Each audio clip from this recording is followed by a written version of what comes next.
No surprise, all the talk at Mark Dantonio's press conference today centered around the Big Ten title matchup with the Buckeyes. And a lot of questions, probably too many for Dantonio's comfort, were asked about scenarios whether Michigan State doesn't win down there in Indianapolis, whether or not they'd have a shot to get to the BCS. There's projections out there that maybe the Spartans get to the Rose Bowl with a win or a loss. And then Dantonio made probably one of the highlight statements of the day by saying if we finish 12-1, then some other things play out across the country. Why not us?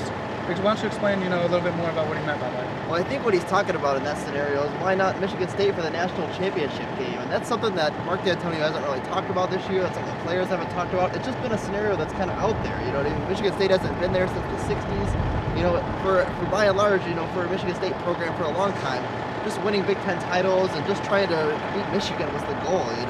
I don't think it's very likely that Michigan State plays for a national championship. A lot of stuff has to happen for that to even be the case. I think the Rose Bowl is the more realistic scenario. It's kind of what I wrote about on Sunday. It was an interesting comment. I don't know. He's not going to say, well, I think an SEC team should play in front of us, or I think some other team should play. He wants to be there if they have a chance to be there, but I don't think Michigan State has a very big chance. But it'll grab headlines, but like he said, it's about dreaming big. Why cap anything that your team can do? Why tell your team you guys can only reach this high? It's all a motivation thing. It'll grab headlines and people will make a big deal out of it. But really, at the end of the day, it's just about firing up this team. No, it's about us. Absolutely, it's about us. It's not about them. We have to play them. We'll confine our thoughts to who we are and what we're trying to do. So we're going to try and go to the Rose Bowl. That's our goal number 2. If we're, or when we, or however you want to put this, if we're 12-1 at the end of the week, why not us? That's all I'll say. Because we'll probably be number 4 or 5. So why not us? So we'll let that stand at that point. That's how I'm going to approach it. I'm not going to sit there and worry about losing. We're going to play hard, and whoever's the best football team will probably win. Whoever executes the best and makes the least amount of mistakes will probably win the football game.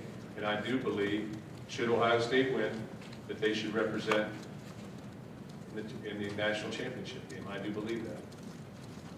I think that when you have an undefeated football team, that's the right thing to do.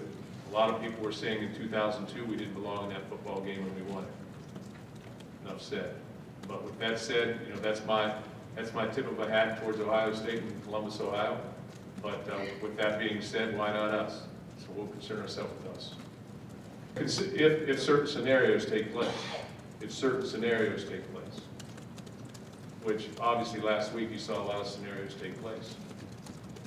And there are no givens in college football. I don't believe in that. There are no givens. So anybody can rise up and be somebody else. There's a lot of, that ball bounces a lot of different ways. So the fact of the matter is, we're 11-1 right now. We're competing in a championship environment, and we'll move from there. So don't limit yourself. Dream big. That's what I tell our football team. All right, now moving on to the Buckeyes and this weekend's big matchup. It has a lot of implications. If Ohio State wins, they're in the driver's seat to head to the national championship game. And on Michigan State's side, if they win, they're going to head to the Rose Bowl. With a loss, like I mentioned, anything's in play. They could end up at the Rose Bowl, could end up in the Orange Bowl as a BCS at large, could end up out of the BCS totally. So there's a lot of things in play, depending on a few other moving pieces across the country. When you look at the Buckeyes, really explosive offense led by Braxton Miller and Carlos Hyde in the backfield. What kind of challenges do they present to Michigan State? Just, what are your feelings heading into this game? Well, Mark Dantonio talked about Braxton Miller, and a question was asked. I think you asked it about how Braxton Miller and Ohio State's offense compares to some of the other spread offenses, the Nebraskas, the Northwesterns, the Michigans of the world. And he said that the big difference is that Braxton Miller is more of a shifty quarterback. He can run, he can bounce off tackles, he can make moves, and he's not afraid to throw a spin and like a running back and cut up the field if that's what it requires. So in this case, Michigan State's got a very big challenge ahead of them. I think they're they can think about the Rose Bowl, they can think about the Orange Bowl, BCS, whatever they'd like to think about. But I think at this point, it's the same thing they've been talking about all year long. It's one at a time. If you beat Ohio State, you're there for sure. All the goals literally are right in front of you right now. All you have to do is win the game. And it seems like even if they lose, they still could be there. There's a lot of scenarios that can play out in their favor, and that's a big one a lot of people are talking about. So this is the last time we'll be on camera before that game happens. So what are the keys to the game, and how do you see it playing out?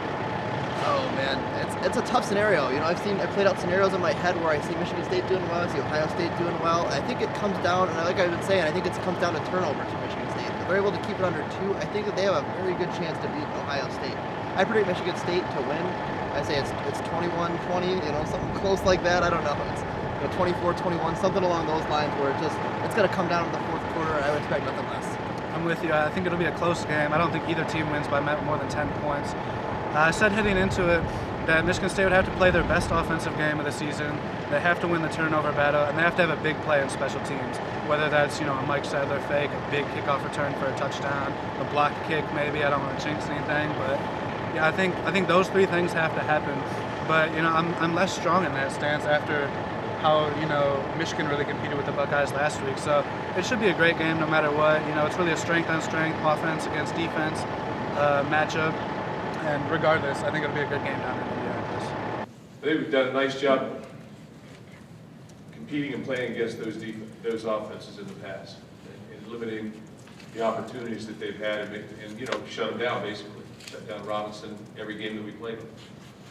But this is a different offense in the fact that Braxton Miller is more like a tailback. And if you could make the comparison, I thought Denard Robinson was probably more like a very good flanker, when he got loose. And Braxton Miller is more like a tailback. He's a power runner. He's a spin runner.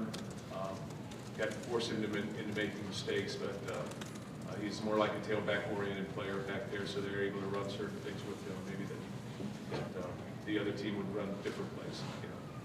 And that's just one example. I think Armstrong in Nebraska. I think we played against football teams like this. I think that's the day and age that we're in offenses throughout the country right